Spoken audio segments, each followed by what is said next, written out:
నూనె గింజల పంటల్లో ప్రధానమైన పంట వేరుశనగ. ముఖ్యంగా రబీలో నీటి వసతి కింద ఈ పంటను రాయలసీమ, ఉత్తరాంధ్ర, తెలంగాణ జిల్లాల్లో అధికంగా సాగు చేస్తున్నారు. ఖరీఫ్ తో పోలిస్తే రబీ వేరుశనగలో సమస్యలు తక్కువ. అయితే ఆయా ప్రాంతాలకు అనుగుణంగా రైతులు రకాల ఎంపికలో తగిన జాగ్రత్తలు తీసుకోవాలి. సమగ్ర యాజమాన్య పద్ధతుల్ని పాటిస్తే మంచి దిగుబడులను సాధించవచ్చని సూచిస్తున్నారు సీనియర్ శాస్త్రవేత్త డాక్టర్ వెంకటేశ్వరరావు.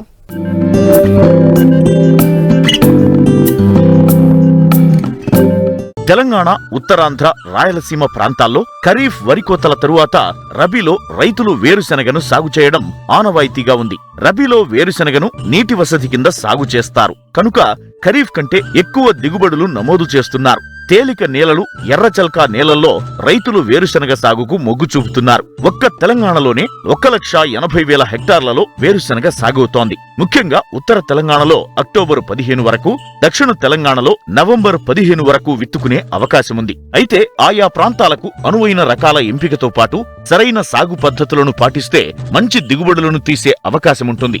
వేరుశెనగ సాగులో సమగ్ర యాజమాన్యం గురించి తెలియజేస్తున్నారు కరీంనగర్ జిల్లా జమ్మికుంట కృషి విజ్ఞాన కేంద్రం సీనియర్ శాస్త్రవేత్త డాక్టర్ వెంకటేశ్వరరావు. మరి ఆ వివరాలేంటో ఇప్పుడు చూద్దాం. ముఖ్యంగా మనకి తెలంగాణ ప్రాంతం లోపల అందుబాటులో ఉన్న రకాల లోపల కదిరి 6 రకం ఒకటి బాగుంటుంది. పంటకాలం 100 నుంచి 110 రోజులు. చిన్న గుత్తి రకము దాదాపు హెక్టార్కి 16 నుంచి 18 క్వింటాల దిగుబడి కూడా మనకు వచ్చే అవకాశం ఉంది. దీంతో పాటు కొంతవరకు బెట్టను తట్టుకునే రకము ధరణి. ఇది 100 నుంచి 105 రోజుల పంటకాలము. దిగుబడి కూడా మనకి దాదాపుగా హెక్టార్కి 16 నుంచి 18 క్వింటాల వరకు వస్తుంది. దాంతోపాటు TAG 24 ఈ రకము 90 నుంచి 100 రోజుల పంట చేతికి వస్తుంది. ఇది కూడా చిన్న గుత్తి రకము. దిగుబడి కూడా మనకి అనుకూలంగా ఉంటుంది. వాటితో పాటు మనకి ప్రాంతీయ వ్యవసాయ పరిశోధన స్థానం జగిత్యాల నుంచి విడుదల చేయబడ్డటువంటి రకాలు ఒకటి JCG 88. ఇది పంటకాలం వచ్చేసి 110 రోజులు. అదేవిధంగా గత సంవత్సరం విడుదలైనటువంటి నూతన రకము JCG 2141. సో రైతులు అందుబాటు లోపల ఉన్నటువంటి ఈ ఏ రకాన్నైనా కూడా మనం ఈ రబీ కాలంలో విత్తుకుంటే మంచి ఫలితాలు వచ్చే అవకాశం ఉంది. ముఖ్యంగా ఈ రకాల ఎంపిక తర్వాత దిగుబడి తగ్గడానికి ప్రధాన కారణము సరైన సంఖ్య లోపల మొక్కలు లేకపోవడం. కాబట్టి రైతు సోదరులు పంట విత్తుకునేటప్పుడు సరి అయినటువంటి మోతాదులో విత్తనాన్ని కనుక వాడుకుంటే దిగుబడి పెరిగే అవకాశం ఉంటుంది. కాబట్టి ముఖ్యంగా ఈ పల్లి కాయవలసినటువంటి గింజలు ఒక ఎకరానికి 60 నుంచి 75 కిలోలు విత్తుకోవాల్సి ఉంటుంది. అదేవిధంగా ఈ పంట విత్తుకునేటప్పుడు ఈ దూరము సాలుకు సాలుకు మధ్యలో 22.5 సెంటీమీటర్లు, అదేవిధంగా మొక్కకు మధ్యలో 10 సెంటీమీటర్లు ఉండేటట్లు చూసుకుంటే కనుక సరైన సంఖ్యలో మొక్కలు ఉండేసి దిగుబడి కూడా మనకు బాగా వచ్చే అవకాశం ఉంది. పంట విత్తుకునే సమయం లోపల విత్తన శుద్ధి చాలా ప్రాముఖ్యమైంది. ఈ వేరుశెనగ పంట లోపల మనకు తెగుళ్ళు మరియు పురుగులు కూడా ఆశించే అవకాశం ఉంది. కాబట్టి ముందుగా ఈ తెగుళ్ళ నివారణ కోసము వేరుశెనగ 1 కిలో విత్తనానికి 1 గ్రాము టెబుకొనజోల్ అనేటువంటి పొడి మందు లేదా 3 గ్రాముల డైథెనియం 45 అనే మందును దీనికి విత్తనానికి పట్టించుకోవాలి. అదే ఒకవేళ వేరుకులు తెగులు కానివ్వండి, లేకుంటే కాండంకులు తెగులు వచ్చేటువంటి ప్రాంతాల లోపల 1 కిలో విత్తనానికి 2 మిల్లీలీటర్ల ఇమ్రాక్లోపిడ్ మందును కూడా మనము పట్టించుకుంటే బాగుంటుంది. ఒకసారి విత్తన శుద్ధి చేసేటప్పుడు ముందుగా ఈ తెగుల మందుతో విత్తన శుద్ధి చేసుకోవాలి. ఆ తర్వాత పురుగు మందుని మనం విత్తన శుద్ధి చేసుకోవాలి. ఒకవేళ కొత్తగా సాగు చేసుకునేటువంటి ప్రాంతాల లోపల తప్పనిసరిగా కూడా నత్రజని స్థిరీకరించే జీవనటువంటి రైజోమిక్ కల్చర్ కూడా వాడుకుంటే ఇంకా బాగుంటుంది. వేరుశెనగలో ఎరువుల యాజమాన్యం, కలుపు నివారణ చాలా ముఖ్యమైనది. సమయానుకూలంగా సిఫారసు మేరకు ఎరువులను వేసి పంట విత్తిన 48 గంటల్లోనే కలుపు నివారణ చర్యలు చేపట్టినట్లయితే మున్ముందు సమస్యలు తలెత్తవు. అలాగే ఈ పంటకు సమయానుకూలంగా పోషకాలను అందించాలి. ముఖ్యంగా ఎరువుల యాజమాన్యం చాలా ముఖ్యమైనది. సో ఇక్కడ విత్తేటప్పుడే 1 ఎకరాకి 100 కిలోల సింగిల్ సూపర్ ఫాస్ఫేట్, 33 కిలోల మ్యూరేట్ ఆఫ్ పొటాష్, 18 కిలోల యూరియా ఎరువుల్ని మనం వేసుకోవాలి. అదేవిధంగా విత్తిన తర్వాత 30-35 రోజుల సమయం లోపల 9 కిలోల యూరియా కూడా మనం చల్లుకుంటే బాగుంటుంది. ముఖ్యంగా కలుపు మొలక ముందు వాడుకునేటువంటి పెండి మితాన్ని కలుపు మందుని ఎకరానికి 1.3 నుంచి 1.6 లీటర్లు 200 లీటర్ల నీటిలో కలిపి పిచికారీ చేసుకోవాలి. కొన్ని సందర్భాల లోపల పంట విత్తిన తర్వాత కలుపు మందు పిచికారీ చేసుకోలేని సమయం లోపల కలుపు మొలిసిన తర్వాత కూడా మనం కలుపు మందులు పిచికారి చేసుకోవచ్చు. కేవలం ఏకవార్షిక కలుపు మొక్కలు గడ్డి మొక్కలు ఉంటే కనుక 1 ఎకరానికి 400 మిల్లీలీటర్ల క్విజలాఫాప్ ఇథైల్ అనే కలుపు మందుని మనం పిచికారి చేసుకోవచ్చు. లేకపోతే అన్ని రకాల కలుపు మొక్కలు ఉంటే కనుక మనకి ఇమజిత్ పర్ అనేటువంటి కలుపు మందుని 1 ఎకరానికి 300 ml 200 లీటర్ నీటిలో కలిపి పిచికారి చేసుకోవచ్చు.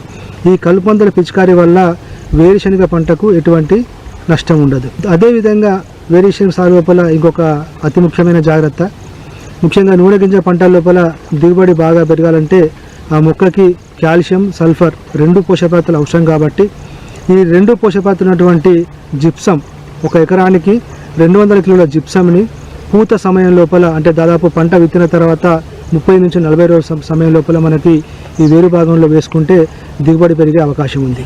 వేరుశనగ పంట పెరుగుదల దశలో రైతు చీడపీడలపై తగిన నిఘా ఉంచాలి. పంట విత్తిన తరువాత పంట దశను బట్టి ఆశించే పురుగులు తెగుళ్లను బట్టి వెంటనే తగిన నివారణ చర్యలు చేపట్టాలి. రబీ కాలం లోపల కొంతవరకు ప్రధానంగా నష్టపరిచేటువంటిది పోవగు లద్దె పురుగు. ఈ లద్దె పురుగు ఆశించినప్పుడు ముఖ్యంగా ఇది లద్దె పురుగు అనేది రాత్రిపూట మాత్రమే పంటను ఆశిస్తుంది. ఈ డే టైం లోపల మొక్క వేరు భాగం లోపల పడుకుంటుంది. కాబట్టి రైతులు సరే గమనించక అనేక రకాలుగా పురుగు మందులు పిచికారి చేసుకుంటారు. కానీ ఈ పొగకు లద్దె పురుగు నివారించుకోవడానికి మనకు విషపేర తయారు చేసుకోవడం చాలా ఉత్తమము, చాలా సులువు కూడా. సో దీనిలో ముఖ్యంగా ఈ పొగకు లద్దె పురుగు నష్టం కనుక మనం గమనించినట్లయితే కనుక ముందుగా 1 ఎకరానికి 4 లింగాకర్షణ బుట్టలు ఏర్పరచుకోవాలి. ఈ లింగాకర్షణ బుట్టల లోపల కూడా రెగ్యులర్గా కనుక మనకి ఈ మగలద్దె పురుగులు పడ్డట్టయితే కనుక విషపేర తయారు చేసుకుంటే బాగుంటుంది. ఈ విషపేర తయారీలో భాగంగా ముందుగా 1 ఎకరానికి 1 కిలో బెల్లం తీసుకొని దాన్ని జావలాగా వేడి చేయాలి. దానికి 1 లీటర్ మోనోక్రోటోఫాస్ కానీ లేదా క్లోరోపైరిఫాస్ కానీ లేదా 1 లీటర్ మెథోమిల్ మందుని మనం కలుపుకోవాలి. దానికి ఒక 10 కిలోల తౌడు కలుపుకోవాలి. ఈ మొత్తం కూడా చిన్న చిన్న ఉండల్లాగా చేసేసి ఈ వేరుశనగ చేను లోపల సాయంకాలం పూట కనుక మనం సాలె మధ్యలో విడిచిపెట్టినట్టయితే ఈ బెల్లం వాసనకు లద్దె పురుగు మొత్తం బయటకు వచ్చేసి తిని సమర్థవంతంగా 100కు 100% కూడా ఆ పురుగు చనిపోయే అవకాశం ఉంటుంది. కాబట్టి లద్దె పురుగు ఆశించే ప్రాంతాల లోపల రైతులు ఎటువంటి పురుగు మందులు పిచికారీ చేయకుండా విషపేర చేసుకుంటే చాలా బాగుంటుంది. వేరుశనగ పంటకు నీటి యాజమాన్యం కూడా చాలా ముఖ్యం. పంట విత్తిన 30 రోజుల నుండి 90 రోజుల వరకు, అంటే ఊడదిగే దశ నుండి కాయ ఊరే దశ కీలకమైనది. కాబట్టి ఈ సమయంలో సరైన నీటి తడులను అందించినట్లయితే దిగుబడి పెరిగే అవకాశముంటుంది.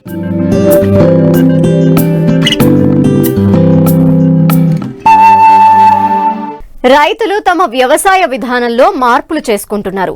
తక్కువ శ్రమతో ఎక్కువగా లాభాలు పొందే పద్ధతుల్ని అలవర్చుకుంటూ ముందుకు పోతున్నారు. ముఖ్యంగా ఉద్యాన తోటల్లో అంతర పంటలుగా వివిధ రకాల కూరగాయల పంటలను సాగు చేయటం ఇప్పటి వరకు మనం చూసాం. కానీ ఏలూరు జిల్లాకు చెందిన ఓ యువ రైతు ప్రయోగాత్మకంగా తన కొబ్బరి తోటలో అంతర పంటలుగా కోకో, వక్క, అరటి లాంటి పంటల్ని సాగు చేస్తూనే ఆరుతడి పంటగా వరి కూడా సాగు చేస్తున్నారు. మరి ఆ రైతు ఆచరిస్తున్న సాగు విధానాలేంటో ఇప్పుడు చూద్దాం.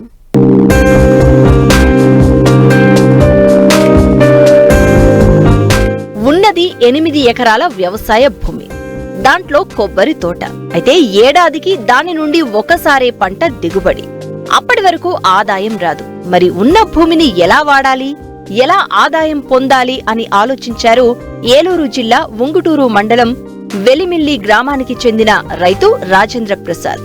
కొబ్బరి తోటలో ప్రయోగాత్మకంగా పలు రకాల అంతర పంటలు సాగు చేస్తూ విజయం సాధిస్తున్నారు.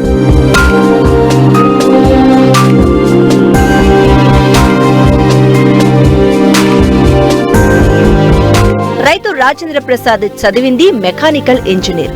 కొన్నాళ్ల పాటు ఉద్యోగం కూడా చేశారు. అయితే కొన్ని కారణాల రీత్యా సొంతూరికి చేరుకోవాల్సి వచ్చింది. ఇంటి వద్దే ఉంటూ వ్యవసాయం చేయాలి అనుకున్నారు. వ్యవసాయ అధికారుల సలహాలతో తనకు ఉన్న 8 ఎకరాల కొబ్బరి తోటలో అంతర పంటలుగా కోకో, బొప్పాయి, అరటి, వక్క లాంటి మొక్కలను నాటారు. అయినా మొక్కల మధ్య ఖాళీ స్థలాన్ని కూడా వినియోగించుకోవాలనే ఉద్దేశంతో గత ఏడాది అంతర పంటలుగా కూరగాయలను సాగు చేసి విజయం సాధించారు. ఈ ఖరీఫ్ లో ప్రయోగాత్మకంగా ఎకరం తోటలో దేశీ వరి రకాలను సాగు చేస్తున్నారు. ఏకపంట విధానంలో చేసేవాడిని అండి. అప్పుడు తర్వాత మాకు ఏపీసీఎన్ఎఫ్ ద్వారా మాకు జిల్లా డిపిఎం తాతారావు గారు వాళ్ళు రావడం, అప్పుడు మాకు ఇలా పలు పంటలు వేసుకోవడం, ఈ ప్రకృతి సేద్యంలో ఈ ఏకపంట విధానంలో కాకుండా ఎక్కువ పంటలు వేసుకుని పండించి, అలాగే క్రాప్ జామెంట్రీ కూడా ఇంత డిస్టెన్స్లో ఇది పెట్టుకుని 8 ఎకరాల్లోనూ మేము కొబ్బరి, కోకో, వక్క ఇవన్నీ పెట్టుకున్నానండి. అందులో అంతర పంటల కింద ముందు వచ్చేసి నేను అరటి, బొప్పాయి, అలాగే పసుపు, అలాగే కూరగాయలు కూడా పెట్టుకున్నానండి. అయితే అరటి అలాగే బొప్పాయి కూడా పంట అయిపోయాక తర్వాత ఏం చేయాలని ఆలోచిస్తుండగా మేము వినూత్నంగా చేయాలి అనే పద్ధతుల్లో నేను ఈ వరి అనేది ప్లాన్ చేసుకోవడం జరిగిందండి. ఈ వరి ప్లాన్ చేసుకున్నాక అందరూ ఇందులో రాదు, నేడువారిపోయింది, ఇందులో రాదు అని చెప్పారండి. అయినా కూడా ఒకసారి చూద్దాం, వినూత్నంగా చేయాలన్న ఆలోచనతోటి ఇందులో నేను వరి అనేది వేయడం జరిగిందండి.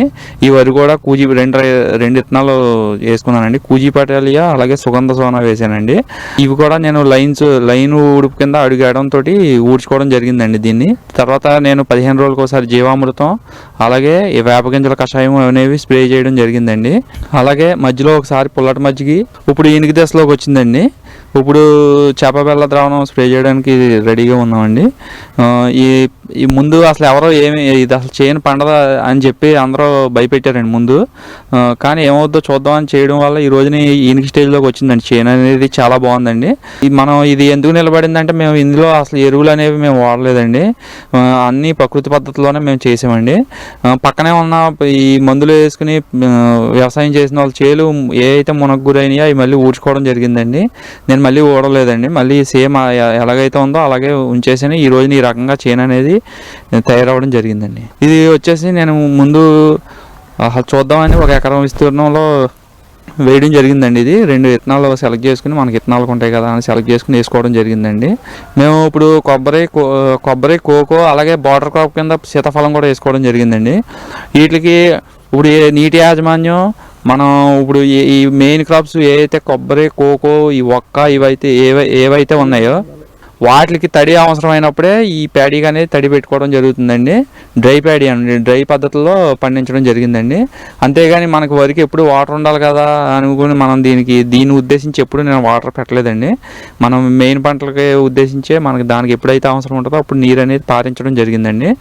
రైతు ఆరోగ్యం కాపాడుకునేందుకు ఎలాంటి రసాయనాలు లేని ఆహారం తినాలనుకుని పూర్తిగా ప్రకృతి వ్యవసాయం చేస్తున్నారు.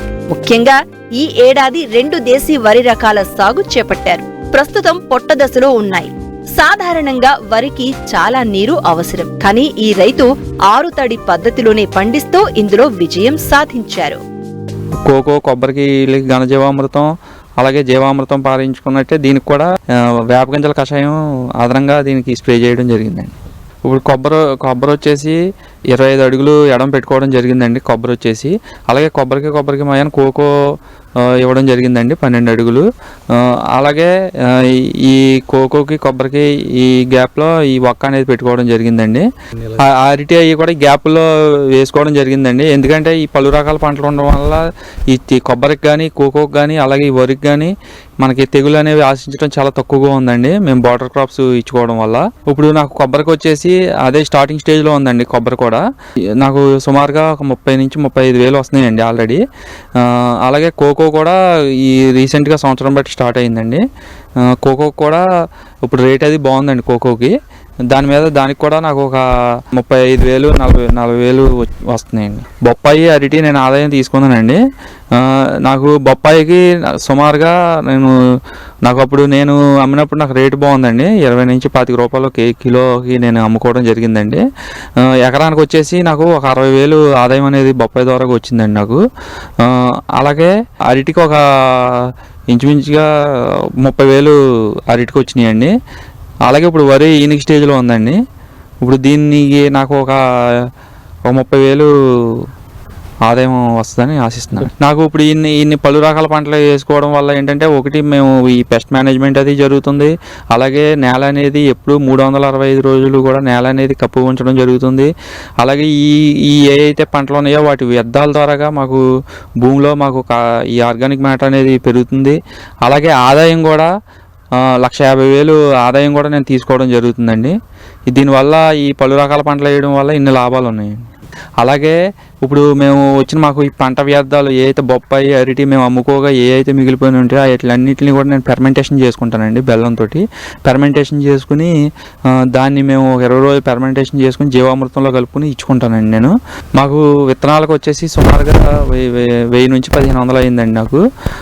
అలాగే దున్నడానికి అయిందండి, ఒక 1000 రూపాయలు నాకు దున్నడానికి అయిందండి. ఈ ఒక్కకు కూడా మేము ఈ ఒక్క కానీ కోకో కానీ వీటికి కానీ మేము ఏంటంటే కలుపు నివారణ కోసం మేము మల్చింగ్ అనేది వేసుకోవడం జరుగుతుందండి. మేము లైవ్ మల్చింగ్ వేసుకుంటున్నాం. అలాగే డ్రై మల్చింగ్, ఈ ఆకులు వ్యర్థాలు పంట వ్యర్థాలు ఏవి కూడా మేము బయటికి పోనివ్వండి. మేము ఈ అన్నిటిని కూడా మల్చింగ్ కింద వేసుకుని ఈ వీడ్ మేనేజ్మెంట్ అనేది చేసుకోవడం జరుగుతుందండి. మేమే సొంతంగా ఈ కషాయాలుగా ఈ ఇన్పుట్స్ కానీ ఇవి తయారు చేసుకోవడం మా సొంతంగానే మేము చేసుకుంటామండి.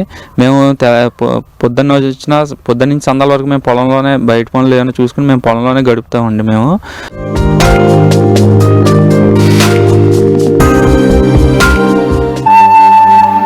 ప్రతిభ బయోటెక్ కోకోలి సమర్పించు మరియు సమర్పిస్తున్న వారు కోరమండల్ వారి గ్రోమోర్ మట్టి మనిషి కార్యక్రమానికి తిరిగి స్వాగతం.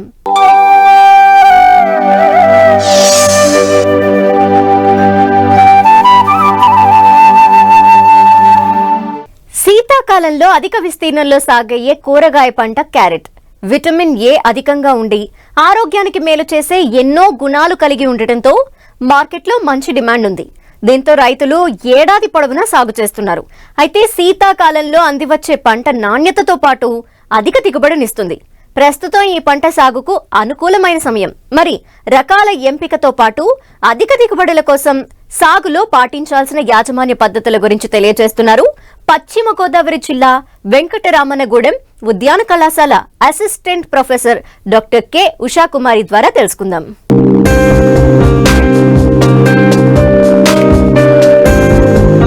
క్యారెట్ చల్లని వాతావరణంలో పండించే దుంపజాతి పంట. దీన్ని వేరు కూరగాయగా చెబుతారు. విటమిన్ ఏ అధికంగా ఉండటం వల్ల దీన్ని తినటం వల్ల ఆరోగ్యానికి ముఖ్యంగా కళ్లకు మంచిదని చెబుతారు. ఉష్ణోగ్రత 18 నుంచి 24 డిగ్రీల సెల్సియస్ మధ్య ఉన్నప్పుడు క్యారెట్ పంట నుంచి అధిక దిగుబడి వస్తుంది. అంటే మన ప్రాంతంలో శీతాకాలం ఈ పంట సాగుకు అత్యంత అనుకూలం. నవంబర్ వరకు ఈ పంటను విత్తుకోవచ్చు. మార్కెట్లో ఒడిదుడుకులుగా ఉన్న ధరను దృష్టిలో ఉంచుకుని ఒకేసారి కాకుండా 15 రోజుల వ్యవధిలో దఫదఫాలుగా విత్తుకుంటే సరాసరిన లాభాలు పొందే వీలుంటుంది. అయితే క్యారెట్ సాగు చేసే రైతులు ఆయా ప్రాంతాలకు అనువైన రకాలను ఎన్నుకుని సమగ్ర యాజమాన్య పద్ధతులను పాటిస్తే మంచి దిగుబడులు పొందవచ్చని తెలియజేస్తున్నారు పశ్చిమ గోదావరి జిల్లా వెంకట్రామన్నగూడెం ఉద్యాన కళాశాల assistant professor doctor K Usha Kumari. ఏరియాకి అనుకూలమైన రకాలు అనేవి ఎంపిక చేసుకోవాలండి.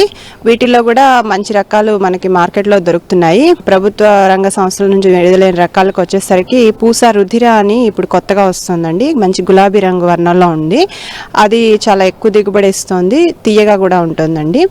తర్వాత ఇంకా చెప్పాలంటే మనకి క్యారెట్లో పొడుగు రకాలు, బేబీ క్యారెట్ ఇచ్చేవి, మధ్యస్థంగా ఉండేవి, సన్నగా పొడుగుగా ఉండే రకాలు అనేవి మనకి అందుబాటులో ఉన్నాయి. అదేవిధంగా వీటిల్లో ఎక్కువగా నాంతిస్ అని, చాంటనా అని, డాన్వాస్ అనే విదేశీ రకాలతో పాటు సంకర రకాలు ప్రైవేట్ వారివి కూడా బాగున్నాయండి. వాటిలో ఎక్కువగా కురోడా రకాలు, ఇవి జపాన్, కొరియా నుంచి వచ్చినవి. వీటిలో సూపర్ కురోడా ఇలాంటి వెరైటీలు అనేవి కూడా బాగానే మంచి దిగుబడి ఇస్తున్నాయండి.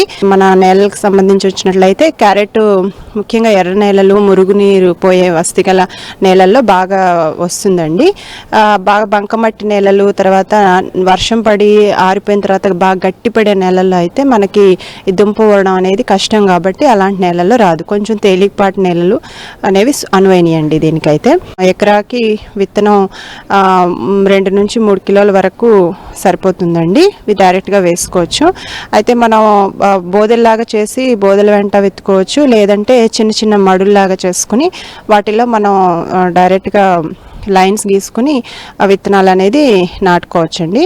ఆ విత్తనాలు మొలకెత్తిన తర్వాత వాటి మధ్య అనేది మనం మొక్కకి 8 నుంచి 10 సెంటీమీటర్లు వచ్చేలాగా మనం కొన్ని మొక్కలను అనేవి తొలగించాల్సి ఉంటుందండి.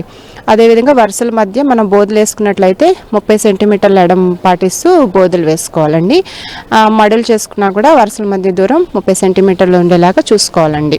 పైరులో మనం చేపట్టే పోషక యాజమాన్యంపైనే దిగుబడులు ఆధారపడి ఉంటాయి. ఆఖరి దుక్కిలో పశువుల ఎరువుతో పాటు సగభాగం నత్రజని, పూర్తి భాస్వరం, పొటాష్లను వేసుకోవాలి. మిగిలిన సగభాగం నత్రజనిని విత్తిన 6 వారాలకు పైపాటుగా లేదా డ్రిప్ వసతి ఉన్న రైతులు ఫర్టిగేషన్ పద్ధతిలో అందించాలి. వాతావరణ పరిస్థితులకు తగ్గట్లుగా నేల స్వభావాన్ని బట్టి నీటి తడులను అందించాలి.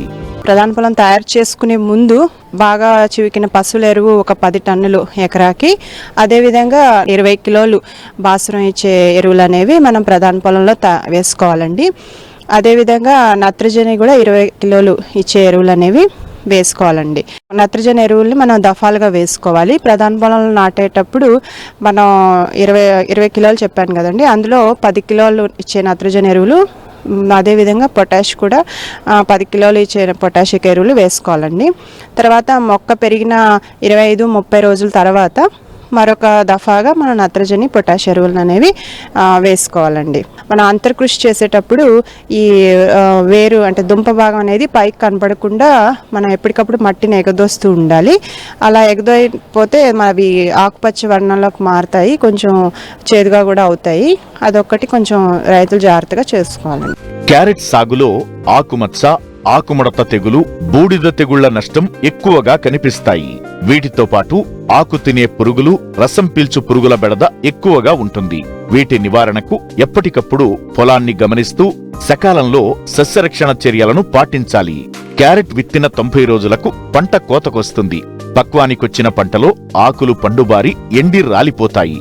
ఈ సమయంలో రైతులు దుంప పీకటం ద్వారా కానీ, నాగలితో దున్నటం ద్వారా కానీ దుంపలను వెలికి తీయవచ్చు. తరువాత వాటిని శుభ్రపరిచి మార్కెట్కు తరలించినట్లయితే అధిక ధర పొందే అవకాశముంది.